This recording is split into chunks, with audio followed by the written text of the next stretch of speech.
Hello, this is Jan van der A, and I'm standing here with Connor Klein, the language czar. Connor, how many languages do you speak, by the way? Like over 10, 10, over yeah. 10, Yeah. 10, 12, I think it's fair to say. including Russian as well, at a pretty high level.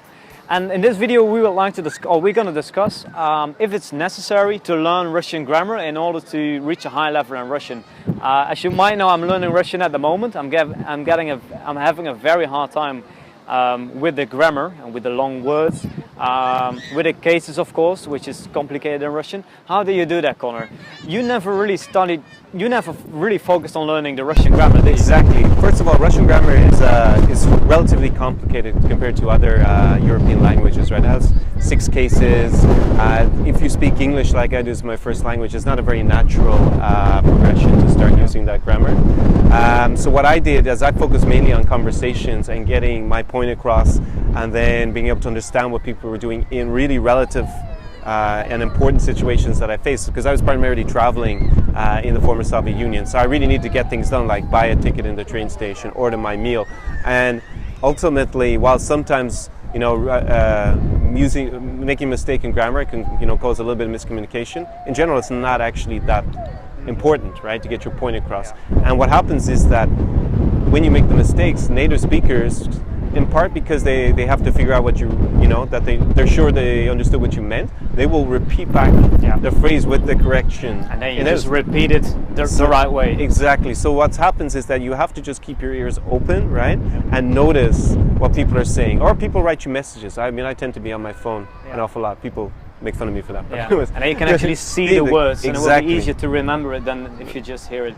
And so I see all these patterns, right, and the way people are, local native speakers are communicating with me, and I say, okay, that's interesting. Why isn't it like that? And maybe occasionally I'll then go and Google the answer. Why is this happening in Russian? Okay, they have these cases. There's genitive, dative, and then I say, okay, it was here because they use this word like mnogo or whatever it happens to be.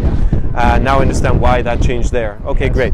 But I don't need to start memorizing off all these tables. I think that's going to cause a lot of problems when you try to use the language, because if you're not very comfortable or confident and you show up and you're trying to think, right, it's dative, third person, okay, what is it on the exactly. You're just not going to be able to work. That's not natural. They have to think too much. Exactly. So keep it simple in the beginning until you build it up. And of course, if you want to speak really eloquently and recite literature and be a poet, then fine, you can go and do that, but I think that comes later on.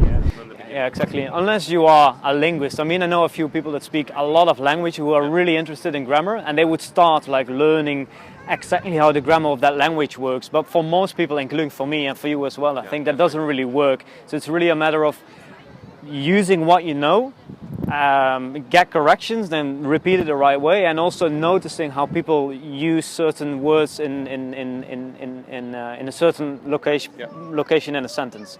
Exactly, in context, how that works. So I think that's really the way to approach it if you want to use the language for the purposes that we use it, right? Because I'm not a linguist, I'm not aiming for that kind of approach. You don't want to become a Russian teacher, at least not for now. You don't need to teach the language. Exactly. So the basic point is just communication, right? And make sure that people understand you. That's the important thing, that you can understand what people say to you and that they understand what you're saying back to them. This is what's essential if you're traveling and using your languages. Yeah, not only for traveling, but also you might have a partner that speaks another language, and in order to, maybe you want to talk to her parents or the family, or you live in another country, it just makes your life much easier if you speak the local language.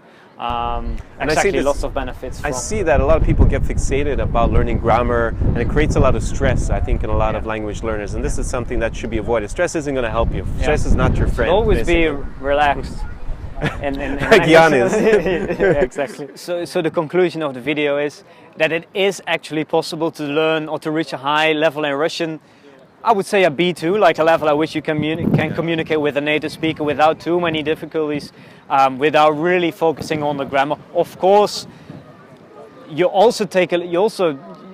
might look or learn from grammar books from time to time, or just look it up in the internet, but it should not be the main focus.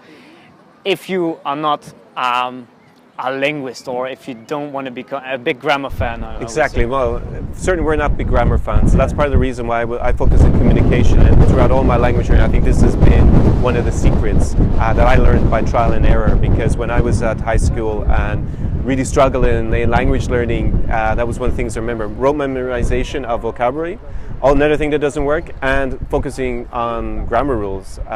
You know, a language is for communication. That's its purpose, and that's where you should start with. You know, with your approach for sure. Okay.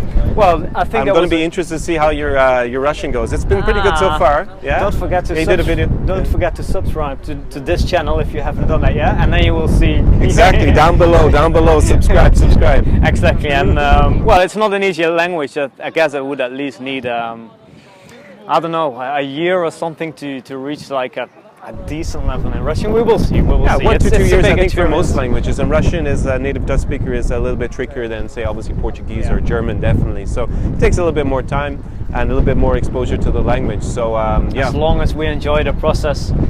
that's it. it's Enjoy the okay. process. I think it's Steve Kaufman says that. Enjoy the process and the language will follow. I'm Okay, paraphrasing well, him. if you said that, 100% agree on that. So great. All the best and greetings from Baku.